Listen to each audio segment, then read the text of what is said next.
This is the island of Walcheren, just part of devastated Holland, or rather what remains of it above water after the dikes have been breached and the battle had passed on. 4/5 of the island are under the sea, the North Sea whose tides race through the kitchens and the parlors, the salt eating at the brickwork, picking out the plaster. Salt water killing slowly but surely, killing the low pastures and the fruit trees in the orchards. The sea sweeps relentlessly backwards and forwards through the breached dikes. Only shrubs growing on the canal banks mark what was once the great waterway from Flushing to Middelburg. And Middelburg itself is now a tidal Venice, with water pouring down streets and eddying in the alleyways.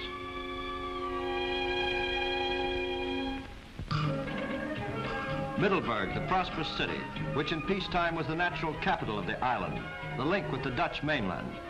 Holland, like Britain, depended largely on imported corn and cattle cake. It could not grow enough to support itself, but Walcheren was one of the richest and most fertile parts of Holland.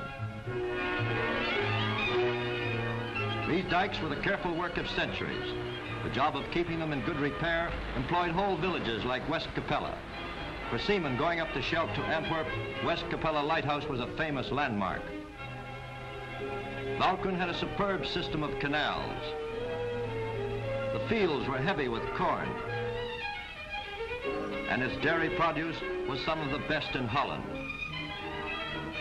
Flour from the Walcheren mills fed the people of The Hague and Amsterdam, but in autumn 1944, Antwerp, 60 miles up the Scheldt to the southeast of Walcheren, became the vital port for Allied operations. But Walcheren, commanding the mouth of the Scheldt, was heavily fortified by the Germans with powerful coastal batteries.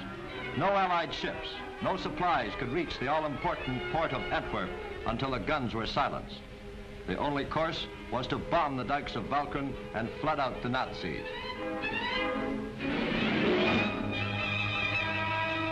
This was the price of liberation, and for the people of Walcheren, it was a heavy price. In West Capella alone, 200 people were killed or drowned. They took the women and children out first, loaded aboard whatever they could. With that sudden inrush of water, it was hard to choose what was essential at a moment's notice. They made for the high ground, the little islands of safety, those villages which were only partly flooded. But these were already packed out, 20 to 30 people living in the upper story of a flooded cottage.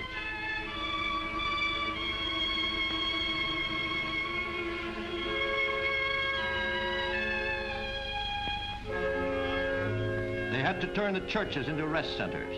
They lived and slept on the pews. The old church stove they used as a kitchen range.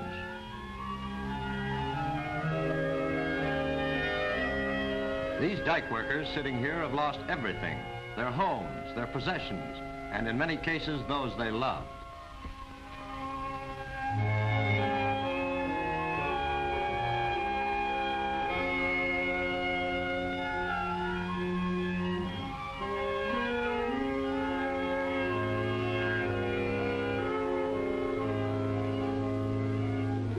They saved all the root crops they could and brought them to the high ground, but they needed careful attention because the salt water turned them rotten. The precious cattle, men from the Dutch resistance drove them up onto the high sand dunes where there was at least some fodder, but the dunes were sown with mines, and any cows that strayed were blown up. They had to be carefully guarded, and it was obvious that there would not be enough fodder to last for long. The quality of milk grew worse and worse. Some of the cattle they slaughtered immediately. For a time, there was a glut of meat on this island. And while in the rest of Holland people were dying of starvation, here a double quantity of meat was given for each ration card. The deadly action of salt water soon showed on livestock. The horses started dying. The flood water became foul and infected. Cuts festered. People wading through the water developed ulcers on their feet and legs. The Germans took every boat they could. Any and every means of transport had to be used. Very few people had gumboots, and they could only cross the roads at low tide.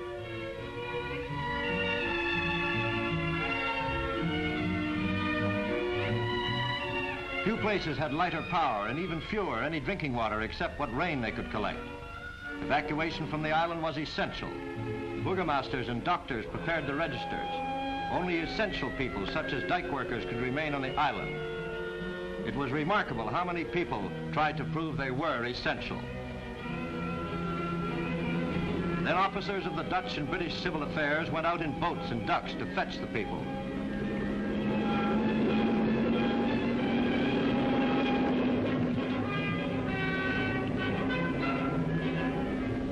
Each evacuee was allowed to pick out some 400 weight of personal belongings, such as clothing, beds, food and coal, to be sent after them. And naturally, they wore all their petticoats.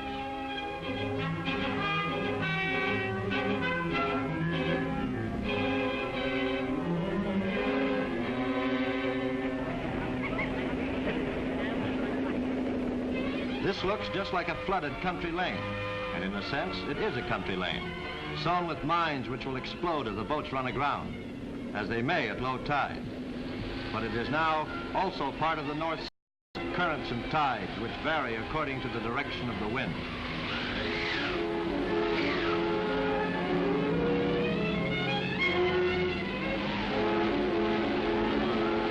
All the evacuees were taken first to Middelburg.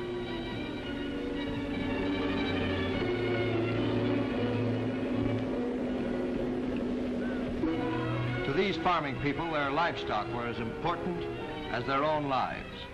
They were driven to Vera and shipped off as quickly as possible to dry pastures on the mainland.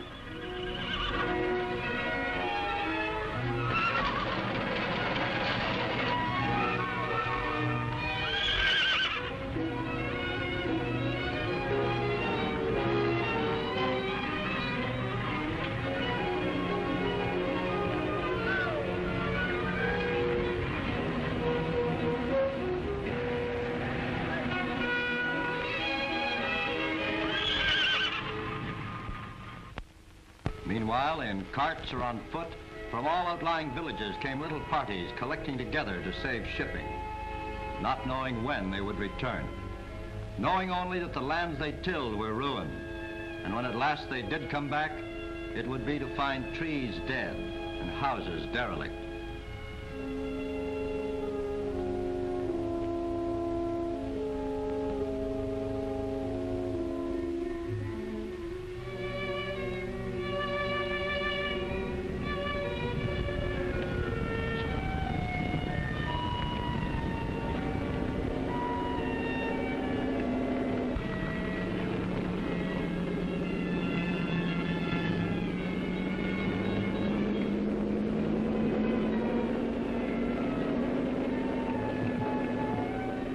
Yet for the moment they had enough food, one of the strange things of this war. A few miles away, Dutchmen dying on 3 ounces of bread a day. No meat, no fats, but also no floods, and houses and plenty of fresh water. And here not enough drinking water, but sufficient to eat, and nowhere to live. Every convoy of boats had to have a pilot who knew the depth of the water, where the canals were, what roads were clear of mines, and how the tides were running with the wind prevailing.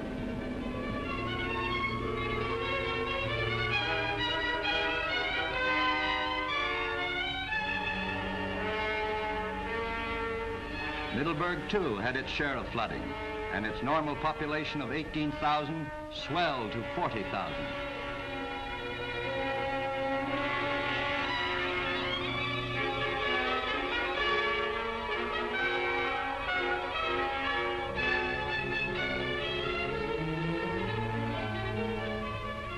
Each village of Walcheren was adopted by a village on South Beveland, or the mainland, so that even away from home they were able to stay together.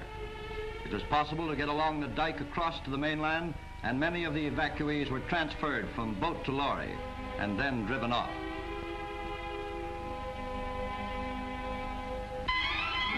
The war swept on towards Germany, and the bombers which had changed the face of Walcheren in the night now rode victory and reassurance across the sky.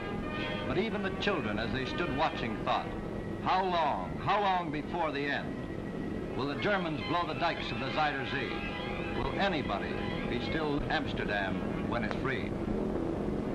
There were still thousands to be evacuated from Walcheren, and to their aid came the amazing duck. As many people could crowd into one dock as into half a dozen rowing boats.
These ducks evacuated the northern part of the island, but it was not plain sailing because the Germans still held Scowen, an island only 7 miles to the north, on which they had heavy coastal batteries.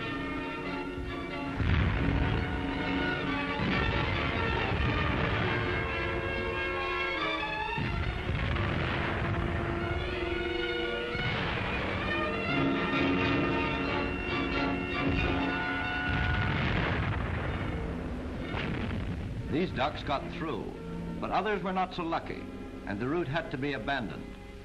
Meanwhile, the men and women who have been fortunate enough to remain behind search the debris for anything they can salvage. The rubbish of yesterday is today's treasure.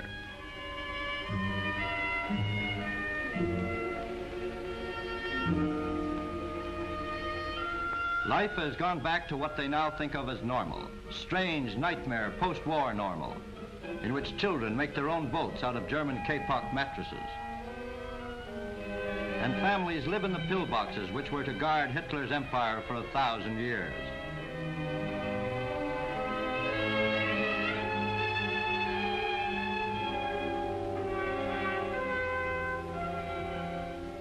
It will be 3 years after the land is drained of salt water before it will yield crops.